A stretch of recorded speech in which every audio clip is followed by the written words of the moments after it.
Hi everyone, आज के session में आप सभी का स्वागत है। वेलकम टू स्वरूप एकेडमी। आज की इस वीडियो में जो हम लोग चर्चा करेंगे, जो कि अब तक का सबसे बड़ा संशोधन है। जैसा कि आपको पता होगा कि झारखंड में पहली बार 26,000 एक साथ शिक्षकों की नियुक्ति प्राथमिक विद्यालयों में 1 to 5 और 6 to 8 के लिए की जा रही है। सारी चीज़ें प्रक्रिया और जितने भी फॉर्म भरने की प्रक्रिया थी, हाईकोर्ट का जो निर्देश था, उसके आधार पर फिर से सीटेट और टेट वाले छात्रों को फॉर्म भरने का मौका दिया गया और हर चीज़ क्लियर था। लेकिन कुछ दिन पहले कल परसों एक नया नोटिस आता है और जिसके तहत अब चूंकि एडमिट कार्ड जारी होने वाला था, एग्ज़ाम होने वाला था इस परीक्षा से संबंधित, लेकिन अब एक नया नोटिस आता है और सबसे बड़ा संशोधन यहाँ पर एग्ज़ाम में ही कर दिया जाता है। एग्ज़ाम में अब तक का सबसे बड़ा संशोधन है और वो भी एग्ज़ाम से और एडमिट कार्ड आने से कुछ दिन पहले। जैसा कि आपको पता है कि फरवरी में प्रस्तावित है कि झारखंड सहायक आचार्य की परीक्षा ली जाएगी, लेकिन एग्ज़ाम होने से एक हफ्ता पहले बोल सकते हैं कि एक सबसे बड़ा संशोधन। और ये भी नोटिस जो जारी किया गया है झारखंड सरकार का जो शिक्षा विभाग है उसके द्वारा ये नोटिस जारी किया गया है। इस नोटिस में क्या क्या संशोधन किए गए हैं, पूरे एग्जाम पैटर्न को भी चेंज किया गया है। क्वालिफिकेशन, दो चीजों पर मेन फोकस किया गया है। सबसे पहला चीज फोकस किया गया है, मतलब चेंज किया गया है, संशोधन जो किया गया है, पहला आपका एजुकेशनल क्वालिफिकेशन पर, और दूसरा जो है वह है एग्जाम के पैटर्न पर चेंज किया गया है।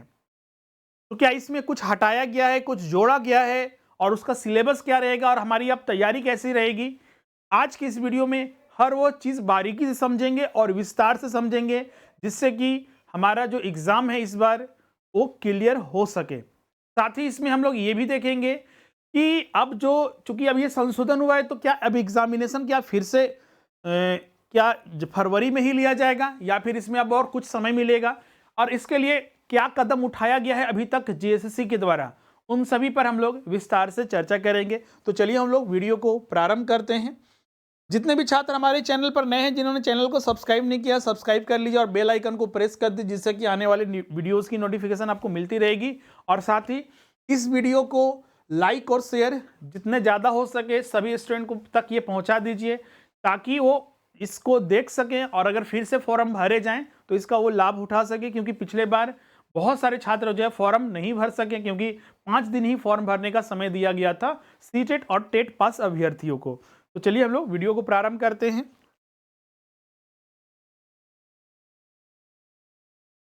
जैसा कि पहले आपको पता होगा कि जो पाठ्यक्रम में था 1 to 5 था और करीब 26,000 के लगभग इसमें 1 to 5 और 6 to 8 में शिक्षकों की नियुक्ति की जाएगी।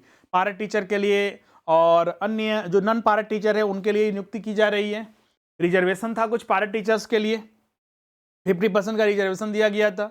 और इसमें परीक्षा था कि एक ही परीक्षा लिया जाएगा, जैसे कि 1 to 5 में तीन पेपर होगा। 3 पेपर में पेपर 1 जो था आपका जो लैंग्वेज पेपर था, जो कि अहर्क प्रवृत्ति का क्वालिफाइंग पेपर था। पेपर 2 जो 15 लैंग्वेज में एक लैंग्वेज रखना था, और पेपर 03 था सामान्य ज्ञान, समसामयिकी, सामाजिक विज्ञान, विज्ञान एवं गणित था। उसी तरह अगर 6 to 8 में देखा जाए तो 4 पेपर था, जिसमें कि 4 पाली में एग्जाम होता है। पहला क्वालिफाइंग पेपर लैंग्वेज का, दूसरा कंपलसरी पेपर लैंग्वेज का ही 15 में से एक रखना था, तीसरा पेपर जो सामान्य ज्ञान समसामयिकी था, और चौथा जो पेपर था वो आपका सब्जेक्ट स्पेसिफिक था। मैथ और साइंस के शिक्षक आप या तो बन सकते हैं, कॉमर्स एसएसटी के, या फिर आप भाषा शिक्षक बन सकते थे। 180 प्रश्न उससे आता था। अब चलिए हम लोग हर एक संशोधन को देखते हैं कि इसमें क्या क्या संशोधन किया गया था। आप ये देख सकते हैं यहाँ पर शिक्षा विभाग के द्वारा, प्राथमिक शिक्षा निदेशालय के द्वारा जो है ये नोटिस जारी किया गया, अधिसूचना जारी किया गया है। अब इसमें देखिएगा तो इसका नाम जो होगा यहाँ पर देखिएगा तो ये झारखंड भर में विस्तार किया जाएगा जिस दिन ये निर्गत हुआ है, जिस दिन ये इशू किया गया है। और ये कहलाएगा अब झारखंड प्रारंभिक विद्यालय सहायक आचार्य संवर्ग प्रोन्नति, नियुक्ति प्रोन्नति एवं सेवा शर्त तृतीय संशोधन। अभी तक देखिएगा तो 2022 में एक संशोधन हुआ था, जिसके तहत फिर नियोजन नीति पूरा रद्द हो गया था, जिसकी वजह से वो रद्द हो गया। फिर 2023 में जिसके तहत वैकेंसी जारी हुआ, उसके तहत संशोधन हुआ था, तो मतलब दूसरा बार वो संशोधन हुआ। अब ये तीसरा बार, मतलब पहली बार जो इसके लिए नियमावली बनी 2022 में, नियोजन नीति रद्द होने की वजह से वो पूरा खत्म हो गया। फिर 2023 में संशोधन किया गया और नई नियोजन नीति के तहत फिर बना। अब देखिए इसमें भी संशोधन किया गया और ये 2024 नियमावली कहलाएगी। ये पूरे झारखंड राज्य में लागू होगा जिस दिन से ये निर्गत हुआ है, मतलब इशू किया गया है। इसमें ध्यान रखिएगा, इसमें उर्दू सहायक शिक्षक के लिए भी अलग से व्यवस्था की गई है, उनके लिए भी नियुक्ति की जाएगी। अभी कुछ दिन पहले भी न्यूज़पेपर में आया था कि करीब 8 से 10 हज़ार उर्दू शिक्षकों की नियुक्ति की जाएगी, तो उसके लिए भी ये उर्दू शिक्षक के रूप में यहाँ पर, जैसे सहायक आचार्य उर्दू से तात्पर्य राज्य सरकार के प्रारंभिक विद्यालय 1 to 8 में अध्यापन करने वाले सहायक आचार्य जो उर्दू भाषा में शिक्षक पात्रता परीक्षा उत्तीर्ण हो, उसके लिए भी व्यवस्था की गई है इस नियमावली में। अब यहाँ पर देखिएगा तो संशोधन सबसे पहले कहाँ किया गया? संशोधन सबसे पहले मेन किया गया 6 to 8 में, पहला संशोधन यहीं से प्रारंभ होता है। 6 to 8 में भाषा शिक्षक, आपको पता होगा, सॉरी 6 to 8 में जो पेपर 4 था उसमें मैथ और साइंस के शिक्षक और एसएसटी के शिक्षक के लिए क्लियर नहीं किया गया था कि उनके लिए क्वालिफिकेशन क्या होना चाहिए। जैसे कि आपको बोला गया था कि 5 विषय में 3 विषय रखना है मैथ और साइंस शिक्षक के लिए, उसी तरह एसएसटी के शिक्षक के लिए बोला गया था, जो एसएसटी में अप्लाई करेंगे जिसके अंदर कॉमर्स भी था, 7 विषय रहेंगे, उसमें से 3 विषय रखना है। लेकिन क्लियर नहीं था कि क्या रखना है। हमारा ग्रेजुएशन में जो रहेगा वो रखना है, ऑनर्स पेपर रहेगा वही रखना है, या फिर ग्रेजुएशन में सब्सिडरी पेपर है उसके आधार पर, या फिर मेरा कोई ग्रेजुएशन में वो पढ़े भी नहीं है क्या, वो भी रख सकते हैं। तो उसके रिगार्डिंग यहाँ पर क्लियर कर दिया गया है अब इस संशोधन के साथ। पहले था कि गणित एवं विज्ञान शिक्षक के लिए 5 विषय था, गणित, भौतिकी, रसायन शास्त्र, वनस्पति विज्ञान और प्राणी विज्ञान। उसी तरह सामाजिक विज्ञान के शिक्षकों के लिए था इतिहास, भूगोल, राजनीति शास्त्र, अर्थशास्त्र, समाजशास्त्र, लेखा शास्त्र और व्यापार अध्ययन, ये 7 विषय था। अब देखिए यहाँ पर प्रतिस्थापित किया गया, अब इसके स्थान पर अब नया चीज जोड़ा गया। क्या जोड़ा गया इसको आप समझते हैं, ये अभी विलोपित हो गया। अब आया जो नियम वो देखिए, नियम अब बना यहाँ पर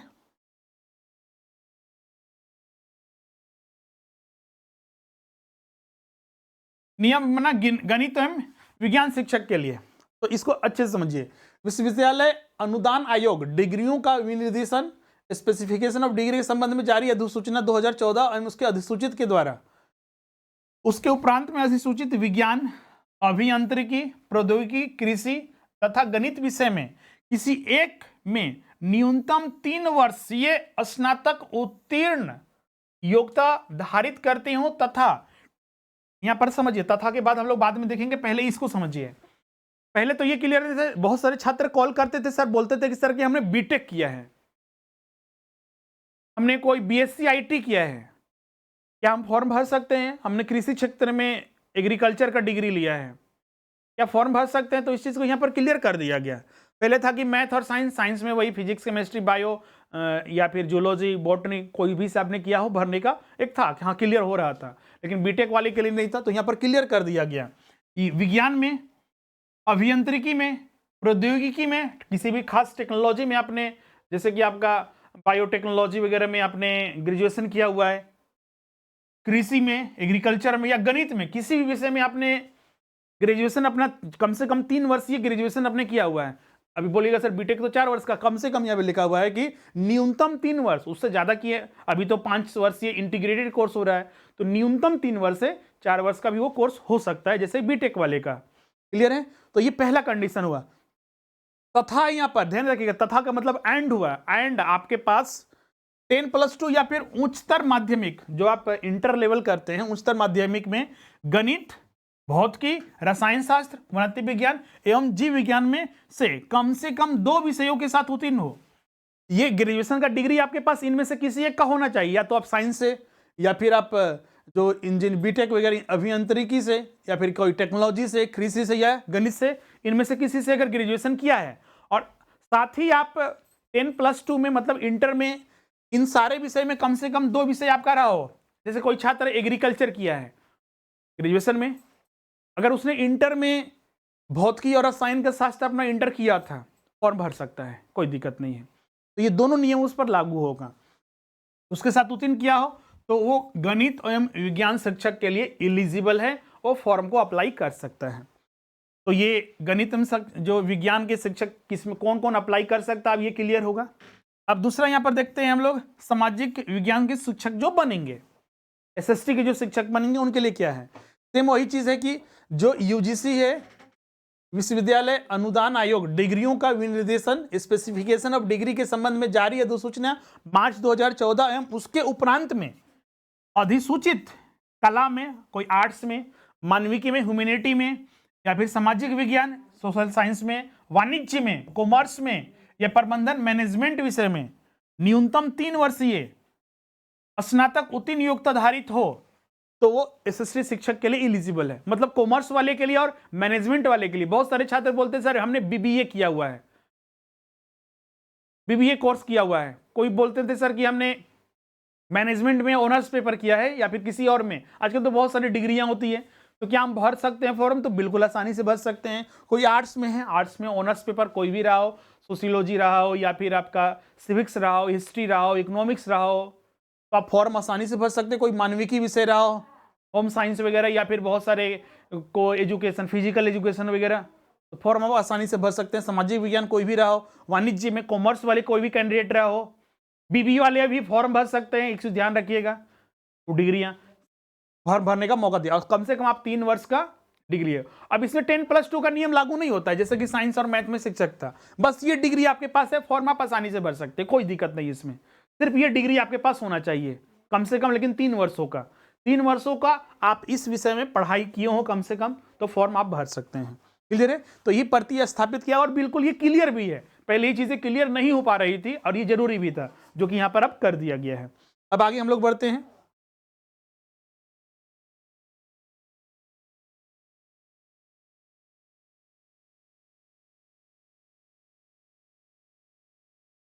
अब ये जो नियम है, जैसे कि जो फॉर्म भर रहे हैं छात्र, जैसे कि 1 to 5 में बीएड वाले, डीएलएड, क्या बीएड वाले फॉर्म भर सकते हैं? अभी देखिएगा तो जो सीटेट एग्जाम हो रहा है उसमें 1 to 5 में बीएड वाले को भरने का मौका नहीं मिल रहा है। सुप्रीम कोर्ट ने जो भी निर्देश दिया था उसके तहत भी सिर्फ जो है 1 to 5 में डीएलएड वाले छात्र एलिजिबल होंगे, बीएड वाले छात्र उसमें एलिजिबल नहीं होंगे। जबकि जो फॉर्म अभी भराया सहायक आचार्य के लिए, उसमें बीएड वाले को भी भरने का मौका दे रहा था 1 to 5 के लिए। बिहार में भी यही हुआ था, बीपीएससी में भी, बिहार में टीचर भी जो कि लाखों की वैकेंसी आई थी उसमें भी यही हुआ था।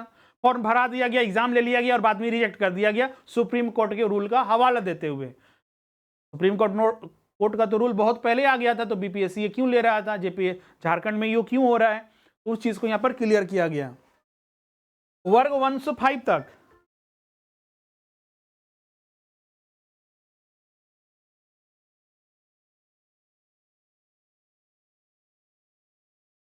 ओके।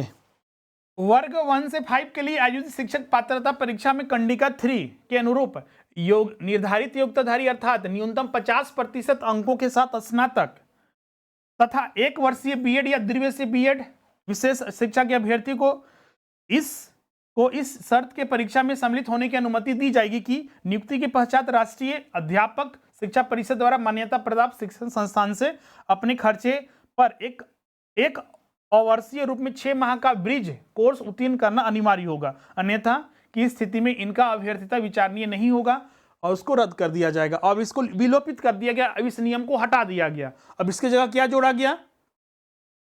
विलोपित होता है और उसके जगह यहां पर नया नियम जोड़ा गया कि जो नया नियमावली बनी थी उसके तहत अब जो है,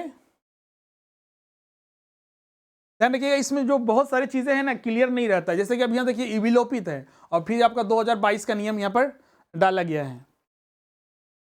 अब इसको प्रतिस्थापित, हाँ इसको नियम जो है ना यहाँ पर इसके जगह पर जो ये डिग्री दिया हुआ है उसके जगह ये प्रतिस्थापित, यहाँ पर क्या है प्रतिस्थापित उसको समझेंगे।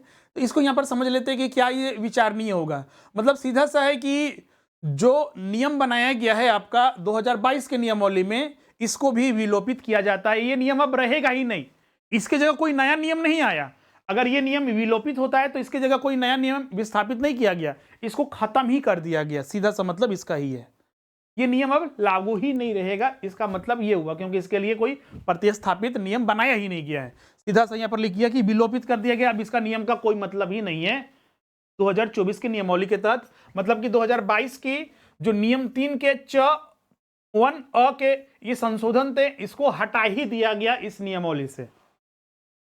अब देखिए यहाँ पर कुछ एजुकेशनल क्वालिफिकेशन था जो 2022 के नियमावली में था, इसमें भी संशोधन किया गया। जैसे कि ये संशोधन नियमावली किससे संबंधित है?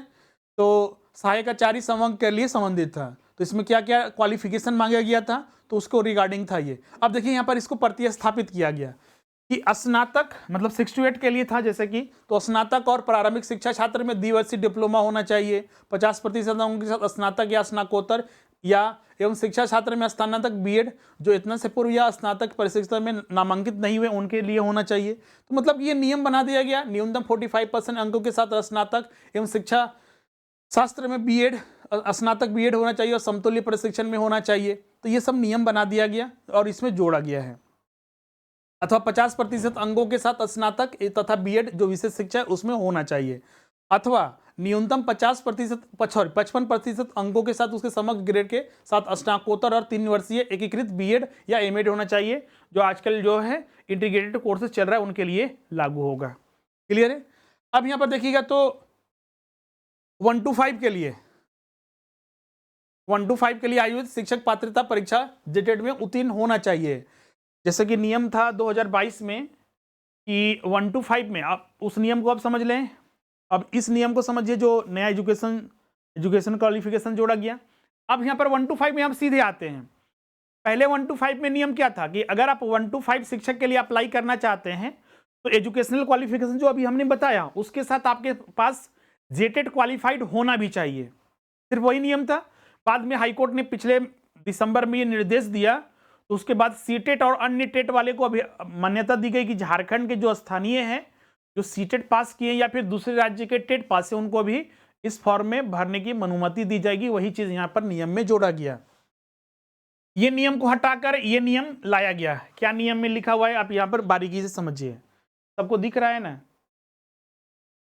नियम जोड़ा गया कि राष्ट्रीय अध्यापक शिक्षा परिषद द्वारा निरूपित मार्गदर्शीय सिद्धांतों के अधीन झारखंड सरकार द्वारा कक्षा 1 से 5 के लिए आयोजित शिक्षक पात्रता परीक्षा उत्तीर्ण हो। साथ ही मतलब कि झारखंड में जो जेटेट आयोजित हुआ वो उत्तीर्ण किया हो। साथ ही आपको तो अभी हमने बताया कि झारखंड राज्य के वैसे निवासी जो राष्ट्रीय अध्यापक शिक्षा परिषद द्वारा निरूपित मार्गदर्शी सिद्धांतों के अधीन कक्षा 1 से 5 के लिए आयोजित केंद्रीय शिक्षक पात्रता परीक्षा मतलब कि सीटेट अथवा झारखंड के पड़ोसी राज्य द्वारा टेट उत्तीर्ण हो, सहायक आचार्य पद के नियुक्ति पद में इस शर्त के शामिल किया जाता है। लेकिन हाईकोर्ट ने भी एक ऑर्डर दिया था कि उनको शामिल कर दिया जाएगा, लेकिन आने वाले 3 वर्षों के अंदर उनको जेटेट क्वालिफाई करना पड़ेगा और जेटेट होना चाहिए 3 वर्षों में, तभी ये नियम लागू होगा, अदरवाइज लागू नहीं होगा। यहाँ पर वो भी चीज को जोड़ा गया है कि नियुक्ति के पश्चात 3 वर्षों के अंदर एवं पहले उपलब्ध अवसर में शिक्षक पात्रता परीक्षा जेटेट उत्तीर्ण करना अनिवार्य होगा। क्लियर है? तो अब ये 1 to 5 के लिए नया नियम बन गया।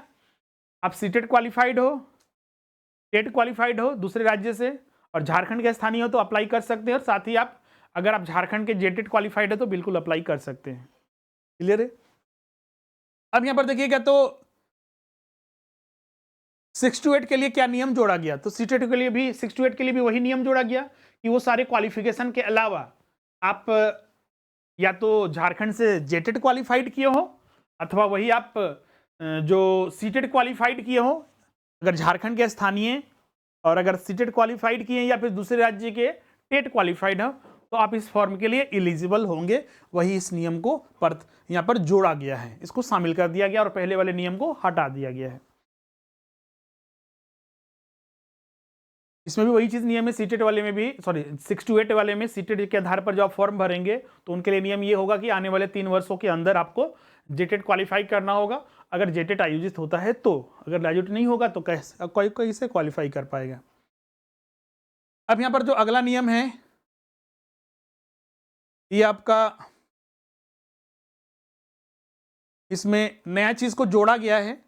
इसमें जो ये नियम था उसको भी प्रतिस्थापित किया गया, जैसे कि जो क्वालिफिकेशन चाहिए, क्लियर है, उसके लिए भी यहाँ पर जो 2022 का जो 2023 का जो और 2022 का जो नियमावली था उसमें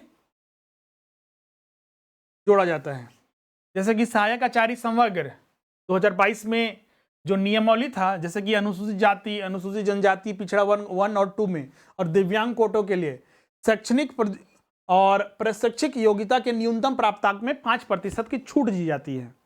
जैसे कि मान लीजिए आपका ग्रेजुएशन में 50% मांगा गया, तो BC1 BC2 और ST/SC कैटेगरी के छात्र हैं तो उनको 5% छूट दिया जाएगा।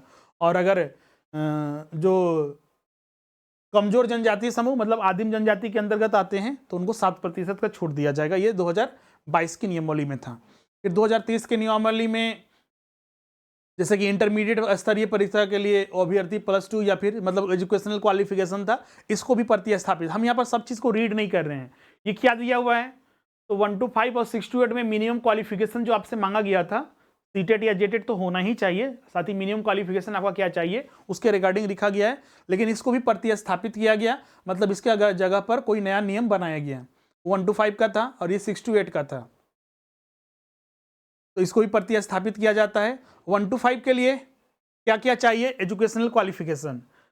तो वैसे अभ्यर्थी जो +2 या उच्चतर माध्यमिक अथवा इसके समक्ष परीक्षा में उत्तीर्णता के अतिरिक्त निम्नलिखित आपको योग्यता होना चाहिए। किसी भी श्रेणी के दिव्यांगता में विशेष शिक्षा में 2 वर्षीय DELED होना चाहिए, DED, अथवा किसी भी दिव्यांगता श्रेणी में 1 वर्षीय विशेष शिक्षा में डिप्लोमा होना चाहिए, अथवा सामुदायिक पुनर्वास में डिप्लोमा तथा विशेष आवश्यकता वाले बच्चे का 6 माह का सर्टिफिकेट होना चाहिए, अथवा सामुदायिक पुनर्वास में स्नातकोत्तर डिप्लोमा अथवा विशेष आवश्यकता वाले बच्चे का 6 माह का कोर्स सर्टिफिकेट कोर्स होना चाहिए।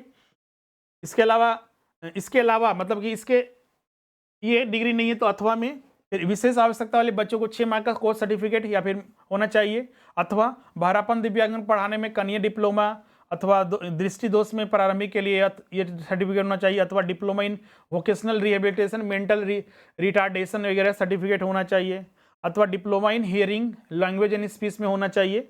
और साथ ही झारखंड सरकार द्वारा 1 to 5 के लिए आयोजित शिक्षक पात्रता परीक्षा जेटेट में उत्तीर्ण होना चाहिए। क्लियर है। तो अब इसमें जैसे कि यहाँ पर क्या नया चीज देखने को मिला, ये सारी डिग्री 1 to 5 के लिए चाहिए कम से कम।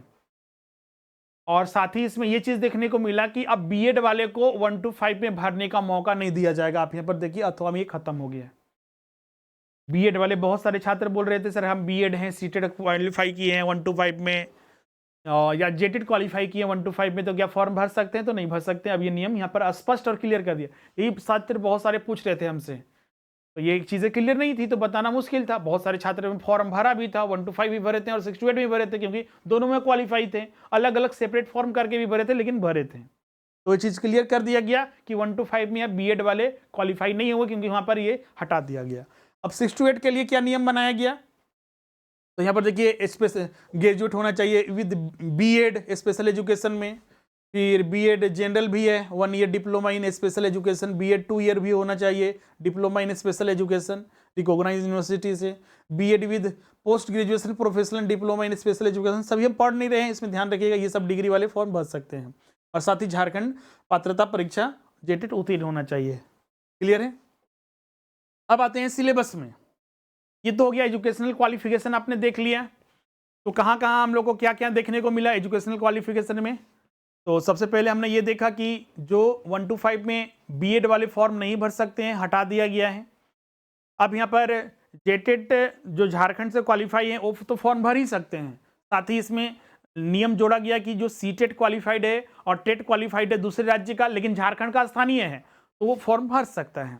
अब आते हैं सिलेबस में क्या क्या बदलाव किया गया। पहले तो ये सिलेबस था, ध्यान रखिए, ये पहले का सिलेबस है 1 to 5 के लिए। पेपर 1 में 100 प्रश्न, पेपर 2 में 100 प्रश्न लैंग्वेज में, और पेपर 3 में सामान्य ज्ञान समसामयिकी से 50, सामाजिक विज्ञान से 75 और विज्ञान में गणित से 75। ये पहले वाला था। अब इसको देखिए प्रतिस्थापित किया जाता है। अब उसके जगह नया सिलेबस यहाँ पर बनाया गया। नया सिलेबस में देखिए तो पेपर 1 सेम ही रखा गया है, 100 प्रश्न अहर्क प्रवृत्ति का रहेगा। ये तो पहले भी था, अभी भी है। पेपर 2 में देखिएगा तो इसमें भी लैंग्वेज पेपर है, 15 लैंग्वेज में 1 लैंग्वेज रखना है, जो कि पहले भी था अभी भी है, 2 घंटे की परीक्षा। अब देखिए पेपर 3 में क्या किया गया, तो पेपर 3 में भी तो कुछ नहीं किया गया है। पेपर 3 भी तो वही है, प्रतिस्थापित हुआ तो क्या हुआ।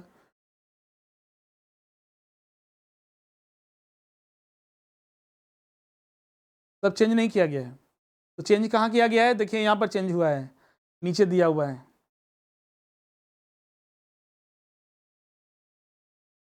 चेंज किया गया है तो चेंज मात्र एक जगह हुआ है। चेंज कहाँ हुआ है देखिए यहाँ 1 to 5 में, ध्यान रखिए ये 1 to 5 का है। पेपर 1 में कोई चेंज नहीं है, वही आपका एक मातृभाषा रखना है, अहर्क प्रवृत्ति का मतलब क्वालिफाइंग पेपर होगा, सिर्फ इसमें 30% लाना अनिवार्य होगा, तो बाकी पेपर चेक भी नहीं किया जाएगा। 100 प्रश्न 100 अंक का 2 घंटे की परीक्षा। पेपर 2 वही 15 लैंग्वेज रहेगा, एक लैंग्वेज लेना है, 100 प्रश्न 100 अंक का 2 घंटे की परीक्षा। पेपर 3 जो है था सामान्य ज्ञान समसामयिकी से सिर्फ 50 प्रश्न था, पहले भी था अभी भी है। सामाजिक विज्ञान से 75 था और विज्ञान एवं गणित से 75 था, तो यहाँ पर बदलाव किया गया। अब सामाजिक विज्ञान से 50 प्रश्न रहेगा और गणित एवं विज्ञान से 50 प्रश्न। तो क्या इतना ही रहेगा? तो नहीं, एक चीज नया चीज जोड़ा गया, बाल विकास एवं शिक्षा छात्र को यहाँ पर जोड़ दिया गया, 50 प्रश्न वहां से रहेगा। तो मतलब कि पेपर 3 के खंड 1 में सामान्य एवं समसामयिकी के साथ बाल विकास एवं शिक्षा शास्त्र रहेगा, जिससे कि 50 सामान्य ज्ञान समसामयिकी से, बाल विकास एवं शिक्षा शास्त्र से, विशेष एवं समावेशी विकास शिक्षा से संदर्भ में 50 प्रश्न, मतलब 100 प्रश्न यहाँ रहेगा। तो ले देखिए वही है, प्रश्नों की संख्या 200 भी रहेगी पेपर 3 में, लेकिन बस इसमें जो 50-50 सेक्शन का 4 सब्जेक्ट बना दिया गया। पहले 3 सब्जेक्ट था, सामान्य ज्ञान एवं समसामयिकी, सामाजिक विज्ञान और विज्ञान एवं गणित। अब इसमें एक चौथा सेक्शन भी जोड़ दिया गया और हर सेक्शन से 50-50 प्रश्न कर दिया गया। और चौथा सेक्शन है बाल विकास एवं शिक्षा शास्त्र, विशेष रूप से और समावेशी विकास के संदर्भ में प्रश्न पूछा जाएगा, समावेशी शिक्षा के संदर्भ में प्रश्न पूछा जाएगा। 3 घंटे की परीक्षा होगी।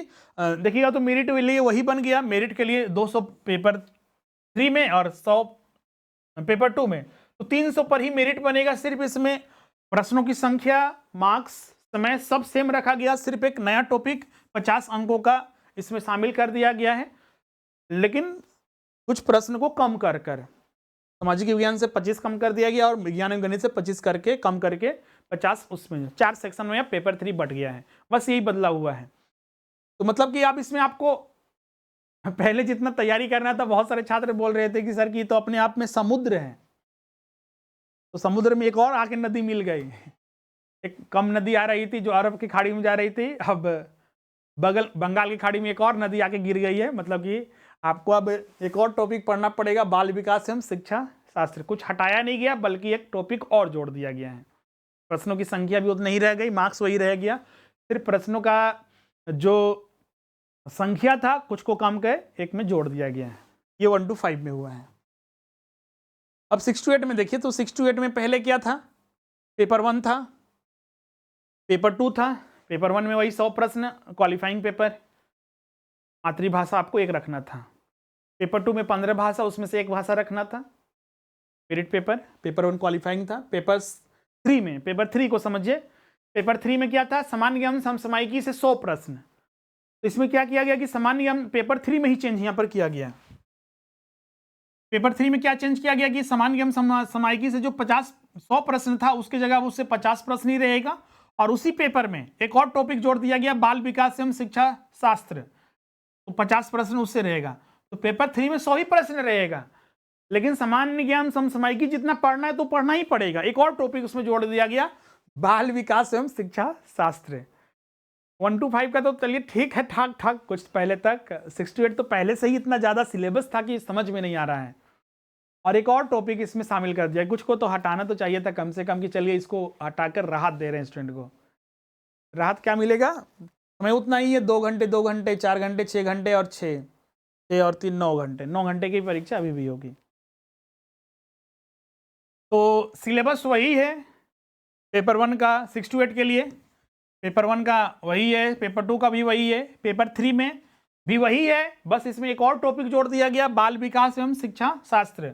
50 प्रश्न उससे और सामान्य एवं समसामयिकी से 50, तो 100 प्रश्न कुल 100 अंक का 2 घंटे की परीक्षा रहेगी। अब पेपर 4 में कुछ बदलाव हुआ है, तो पेपर 4 में कुछ बदलाव नहीं किया गया है, बस इसका क्वालिफिकेशन में बदलाव किया गया, जो अभी थोड़ी देर पहले हमने बताया था, जो पहले क्लियर नहीं था।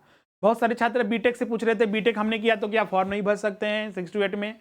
बिल्कुल भर सकते हैं। कोई एग्रीकल्चर किया तो फॉर्म नहीं भर सकते हैं। हाँ, लेकिन 12th क्लास में, मतलब इंटर में, आपका कम से कम 2 विषय, जो विषय हमने सूची बताई थी वो होना चाहिए। एसएसटी के लिए, तो एसएसटी में भी वही चीज़ था, वाणिज्य से, प्रबंधन से, मानविकी से, कला से, इन सब से, अगर सामाजिक विज्ञान से अगर आपने ग्रेजुएशन किया है तो आप फॉर्म भर सकते हैं। इसमें भी कोई बदलाव नहीं हुआ है, वही साथ ही विषय है। अब इसमें बहुत सारे छात्र पूछ रहे थे सर कि हमने वाणिज्य किया है, प्रबंधन किया है, अब इसमें साथ में से कोई विषय रख सकते हैं? तो देखिएगा, तो आप अपना विषय रखना पड़ेगा। क्लियर है? 3 खंडों का आपको उत्तर देना पड़ेगा, वही 7 विषय में आपको 3 विषय रखना है। हर एक सेक्शन से 60 वही प्रश्न रहेगा, 60 प्रश्न एक सेक्शन से, एक सब्जेक्ट से 180 प्रश्न। साइंस और मैथ में भी वही था, 5 रहेगा, 5 में से 3 खंड को उत्तर देना है। भाषा विज्ञान में भी भाषा शिक्षक में भी पहले का जो नियम था अभी भी वही है, उसमें कोई चेंज नहीं किया गया है। वही 50% जो रहेगा इंग्लिश से कंपलसरी रहेगा वो आपके लिए, और 50% जिस लैंग्वेज में आपने ग्रेजुएशन किया है वो लैंग्वेज से आपका 50% रहेगा। तो 180 प्रश्न यहाँ रहेगा। तो वही आपका देखिएगा, तो ओवरऑल सभी वो वही हो गया। ये तो क्वालिफाइंग पेपर है, मेरिट लिस्ट में काउंट नहीं होगा। तो 100, 200 और 180, 380 पर फाइनल मेरिट लिस्ट बनेगा। मतलब सिलेबस में कोई बदलाव नहीं हुआ है। बदलाव हुआ है तो यहाँ की बाल विकास एवं शिक्षा शास्त्र को 50 प्रश्न 1 to 5 में और 50 प्रश्न 6 to 8 में जोड़ दिया गया है। एक्स्ट्रा और पढ़ना है, कुछ घटाया नहीं गया है, एक चीज ध्यान रखिएगा। बाकी सारे नियम जो पहले वाले थे वही सब यहाँ पर लागू होगा, कोई इसमें चेंजेस नहीं है। सबको दिखा है ना?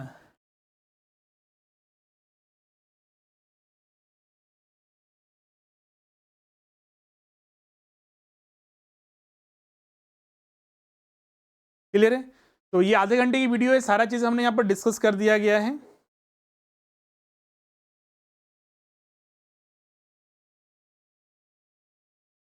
अब देखिए, मिनिमम पासिंग मार्क्स में यहाँ पर एक चीज, मिनिमम जो अंक लाना है, जैसे कि पेपर 1 में आपको 30% लाना अनिवार्य है। क्वालिफाइंग पेपर में तो चाहे 1 to 5 हो चाहे 6 to 8 हो, 30% लाना अनिवार्य होगा। ये पहले भी था, अभी भी है। बदलाव कहाँ हुआ उसको देखिए। जैसे कि पहले था कि पेपर 1 में 30% लाइएगा, ये क्वालिफाइंग पेपर था। पेपर 2 और पेपर 3 के आधार पर मेरिट लिस्ट बनेगा। लेकिन ये नियम नहीं था कि पेपर 2 में कम से कम कितना होना चाहिए और पेपर 3 में कितना कम से कम होना चाहिए, कि नहीं था। अगर किसी छात्र का पेपर 2 में 0 है और पेपर 3 में उसने 200 में 200 सही कर लिया, 1 to 5 का बता रहे हैं, तो पास कर जाएगा अगर कट ऑफ उतना ही है तो। लेकिन अब यहाँ पर नियम जो बदल दिया गया, 6 to 8 में वही था। पेपर 1 में कम से कम 30% लाना था, जो क्वालिफाइंग पेपर था। पेपर 2, 3 और पेपर 4 में अलग अलग कितना परसेंट लाना है वो क्लियर नहीं था। हाँ, पेपर 4 में क्लियर था कि हर सब्जेक्ट में आपका 33% होना चाहिए। अगर एक छात्र पेपर 4 में 3 विषय रखता है, हिस्ट्री, पॉलिटी और ज्योग्राफी, तो हर एक सब्जेक्ट में आपको 33% लाना है। पेपर 2, पेपर 3 और पेपर 4 में उसके लिए क्लियर नहीं था।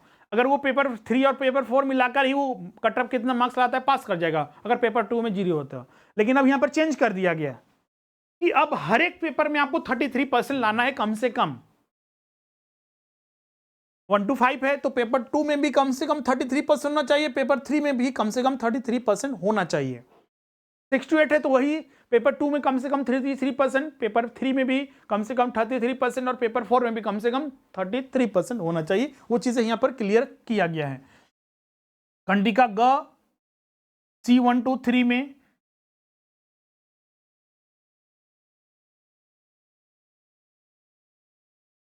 एक मिनट,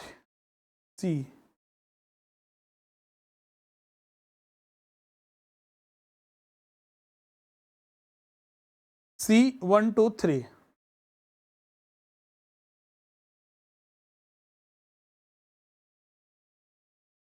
में से प्रत्येक विषय में 33% अंक लाना अनिवार्य होगा। उसके उपरांत ही सभी विषयों के लिए आधार पर मेधा सूची तैयार की जाएगी। क्लियर है? हाँ, लेकिन ये प्रत्येक पेपर का नहीं हुआ,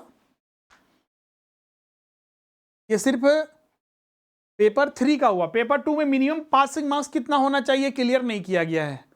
ध्यान रखिए कि ये क्लियर रहना चाहिए आपको भी यहां पर। अब इसको फिर से समझिए।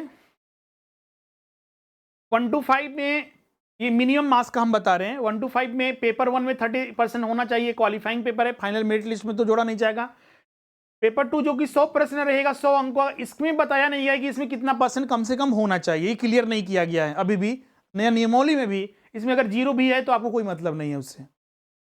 पेपर 3 में लेकिन क्लियर कर दिया गया है कि पेपर 3 में जो सेक्शन 1 2 और 3 है, इसमें हर एक सेक्शन में कम से कम 33% होना चाहिए। 1 to 5 में ये बता रहे हैं, 1 to 5 में 33% कम से कम होना चाहिए, ये क्लियर कर दिया गया है। यही चीज यहां पर लिखा गया है। क्लियर है? सी 1 to 3 में। अब उसी तरह 6 to 8 में भी वही चीज यहां पर जोड़ा गया है कि प्रत्येक पेपर में 33% होना चाहिए। क्लियर है? इस तरह से मतलब प्रत्येक पेपर में नहीं, प्रत्येक सब्जेक्ट में आपका 33% होना चाहिए। ये चीजें यहाँ पर क्लियर कर दी गई हैं। तो ये पूरा नियमावली था जो संशोधन किया गया, उस सारी चीज हमने डिस्कस कर दिया है। इसका पीडीएफ भी हम टेलीग्राम पर अपलोड कर दिए, वहां पर उसको जरूर देखिएगा।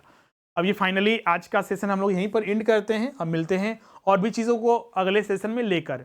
मतलब जो ये पहले का नियमावली था, इसमें सिर्फ यहाँ पर ये जोड़ दीजिए बाल विकास एवं शिक्षा शास्त्र, तो आपका 50 इससे और 50 सामान्य ज्ञान समसामयिकी से ये आपका पेपर 4 में आ जाएगा। तो बदलाव कहाँ किए हैं, तो ये सारी चीज़ें अब यहाँ पर हमने सारा डिस्कस कर दिया है, सारी चीज़ हमने बता दिया। ये मिनिमम पासिंग मार्क्स पहले जो था, पहले जो था अभी भी वही है, जो 40% आपका EWS और जनरल के लिए, ST SC और महिला के लिए 32%, BC1 के लिए 34%, BC2 के लिए 36.5% और आदिम जनजाति के लिए 30% मिनिमम पासिंग मार्क्स रखा गया है।